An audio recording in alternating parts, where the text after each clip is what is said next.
Hi, and welcome to the first ever JCA Shabbat Sendoff. I'm Karen Rotz. I'm the Executive Director of Jewish Community Action. And I'm Dave Snyder, the new Director of Organizing. And this is our new weekly series. Our plan is that every Friday afternoon, before we all head out to observe Shabbat, we are going to present you with a video. It's not going to be too long. We're not going to keep you too long. Remember, right, Dave? Right. Right, not too long. And it's going to do a few things. It's going to give you some updates on work that's going on at JCA as issues emerge. We're going to reflect a little bit if there are any issues in social justice in Minnesota or nationally, and let you know what JCA's perspective is on those issues. And we're going to do a little Torah to give you some things to think about in relation to social justice as you head out to your own Shabbat observance. So the biggest update for me that happened this week at Jewish Community Action was Dave started. Dave, why don't you introduce yourself to our members? Hi, I'm Dave Snyder. I'm really excited to be rejoining JCA as the Director of Organizing. I've been organizing for almost 25 years in various sectors, and I carry with me all the stories and relationships of folks that I've worked with, and lessons learned, campaigns won and lost. Sorry, You kind of trailed off there. He's respecting my time limits. Is that what's happening? Sure. Okay. But I'm really excited to be on board. Great. I'm so excited that Dave is here. So we don't have any, because this is our first Shabbat send-off, we thought we'd just give you a little glimpse into what our work looks like this summer. So here's the two major campaigns that JCA is working on this summer. One is all about affordable housing in the suburbs. So we know that affordable housing, would you agree affordable housing is in crisis? Right. So I heard a couple weeks ago that 10 years ago, 60% of all rental properties were considered affordable. And today that number is closer to 35%. And do you know, I read an article last weekend that said that there is literally nowhere in the country where you can afford a 2-bedroom apartment if you work a minimum wage job and work full time. And if you go down to a 1-bedroom apartment, I think there's something like 12 cities in the entire country where you can work full-time at minimum wage and actually afford a place to live. So it's kind of a crisis. It's also something that we know our community has a long connection to doing affordable housing work. It's super local. It's actually work that we can get done and that we can, around which we can build some connections and relationship. It's also an opportunity to talk about how we can use policy to talk about how we can care for our community. And also, more broadly, how the folks who are impacted by that policy should best be engaged in designing and developing it. The other campaign we're working on this summer at JCA is Deep Canvas. And Dave, do you know what Deep Canvas is? Yes, I do, actually. It's right. Well, or no, I don't. Please explain it. Right. Dave, eat this challah. Okay. Don't put your mouth on it because I'm really going to eat it. Okay.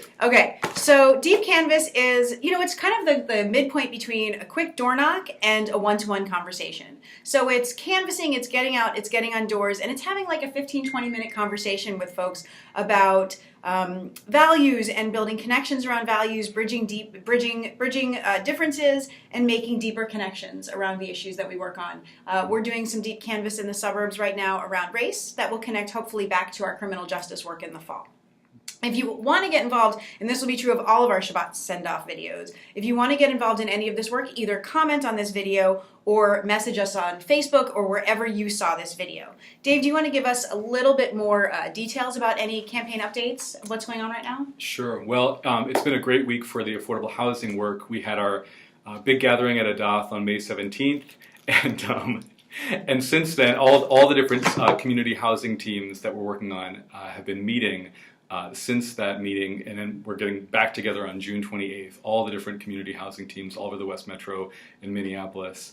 And I had a chance to facilitate the meeting last night that was in Plymouth, and that was great. A bunch of folks from different organizations were there, different faith communities, talking about how do we move affordable housing and tenants' rights ordinances in Plymouth. So that's been great. We're coming all back together on June 28th, and I know the Deep Canvas has an orientation on, when is it? Sorry, June 27th, Tuesday, June 27th at Shir Tikva at 6:30 p.m. So there's more information on our website about that. That's the update. Awesome. Thanks, Dave. Yeah. So the other part of this is that we're sending you out to Shabbat with some things to think about. Now, JCA observes Shabbat traditionally, so our organization goes dark and we don't do agency business from sundown Friday to sundown Saturday. And now a lot of my friends, my non-Jewish friends, are like, oh my goodness, there are so many rules to Shabbat. Don't you find this all incredibly restrictive? So for my personal Shabbat observance, I don't find this very restrictive. I spend the whole week working and creating and controlling everything in the universe. And Shabbat is a break from that. It's an intentional break. It's an intentional stop to controlling the world around us, right? Mm-hmm. And so for me, Shabbat actually exists as this perfect social justice moment where I am ceasing to be either a worker or a boss. And I'm ceasing to participate in hierarchy and patriarchy and all kinds of things that I juggle throughout the week. On Shabbat, I'm able to step back and just take a breath. So the other thing that we do on Shabbat is we read the Torah.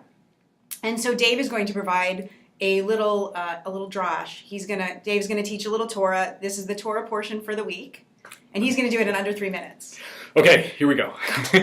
So this week's Torah portion is Shelach Lecha from Numbers, chapters 13:1 to 15:41. So the Jews have escaped bondage in Egypt. And we're in the desert, sort of wandering around. And God tells us to send emissaries to scout the land of Canaan, this promised land, to see what kind of land it is, who dwells there, and so forth.